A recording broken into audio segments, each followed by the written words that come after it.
ভালো করে দেখুন, এটাই হলো সেই অকশনের সার্টিফিকেট। তোমরা কি এবার এটাকেও মিথ্যে কথা বলবে?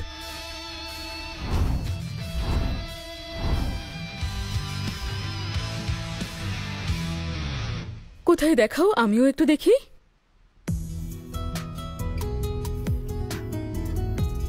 হ্যাঁ তো, এটা আসল। বাবা, এখন আমাকে বিশ্বাস করছো? হ্যাঁ, এখন বিশ্বাস করছি। আর তোমাদের কি আর কোনো সন্দেহ আছে? না না, নেই। হ্যাঁ, একদমই নেই। আচ্ছা, আমরা একটা বাজি ধরেছিলাম, সেটা মনে আছে? কি বাজি আমরা ধরেছিলাম? হাঁটু গেড়ে পায়ে পড়ে ক্ষমা চাইতে হবে, মনে আছে? আর তুমি তোমার জুতো মাথায় রেখে আমার কাছে ক্ষমা চাইবে তুমি। আমি জানি এটা তোমাদের জন্য খুব কঠিন, কিন্তু তোমাদের আমার পায়ে পড়ে ক্ষমা চাইতেই হবে। রাঘব, তুই কি এসব সিরিয়াসলি বলছিস? কথা ঘুরিও না, তোমার কথা থেকে তুমি পালাতে চাইছো। রাঘব, আমরা তো একই পরিবারের সদস্য, এটা তুমি ভুলে যেও না। যা হয়েছে ভুলে যাও। কি বলছো? কি বললে? ভুলে যেতে? এখন যদি আমি তোমাদের জায়গায় থাকতাম, তোমরা কি আমাকে ছেড়ে দিতে? হ্যাঁ, অবশ্যই ছেড়ে দিতাম। আর ঝগড়া করো না। আমি একটা সিদ্ধান্ত নিয়েছি। প্রিয়া, মেঘনা, তোমরা দুজনেই হাঁটু গেড়ে বসে রাঘবের কাছে ক্ষমা চাও। এরপর তোমাদের দুজনের বাজিটা তুলে নেওয়া হবে। মা, আমাকে কি সত্যিই ক্ষমা চাইতে হবে? দেরি করো না, তাড়াতাড়ি করো। মা, সত্যি কি পায়ে ধরে ক্ষমা চাইতে হবে? একটু শান্ত হও রাঘব, নিশ্চয়ই কিছু ভুল হচ্ছে। কেন এখনো তোমরা সেই একই কথা কেন বলছো? বিলটা দেখলে তো?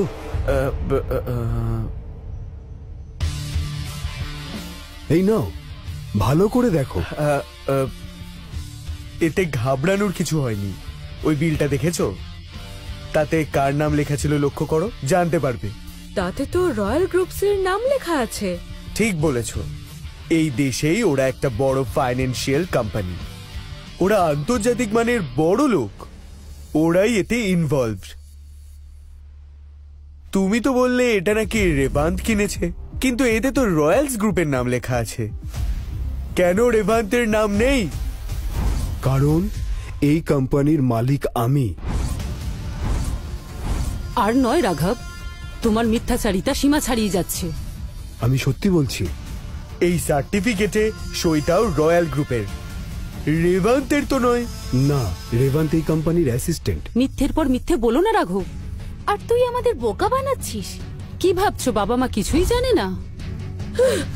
ঠিক হয়েছে, বেশ হয়েছে, অনেক হয়েছে, এবার থামো। তোমার এই মিথ্যে কথা বলা বন্ধ করো রাঘব। আমরা কিন্তু সবটাই জানি।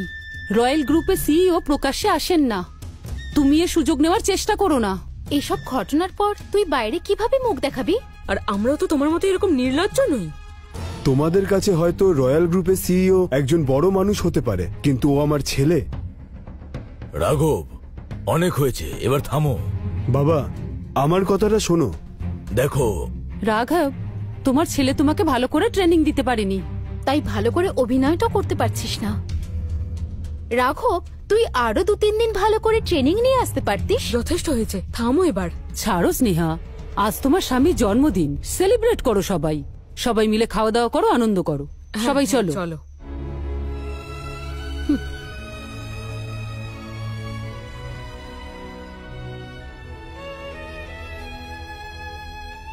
রাঘব, এসব বাদ দে, তুই যা।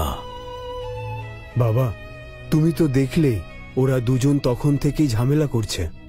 বুঝতে পারছি, কিন্তু অনেকদিন পর আমাদের পরিবারের সবাই একসাথে হয়েছে। আমার জন্য একটু অ্যাডজাস্ট করে নে প্লিজ।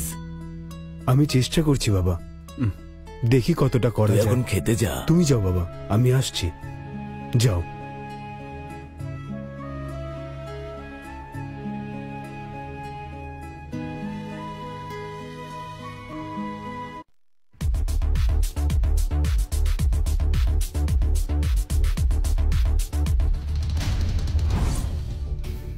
আমাদের সাথে বসে খাওয়ার তোর কোনো অধিকার নেই।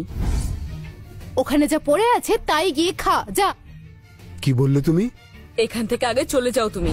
এটা কি বলছো মা? আমি তো তোমারই ছেলে, আমি কি এখানে বসতে পারি না? তুই কি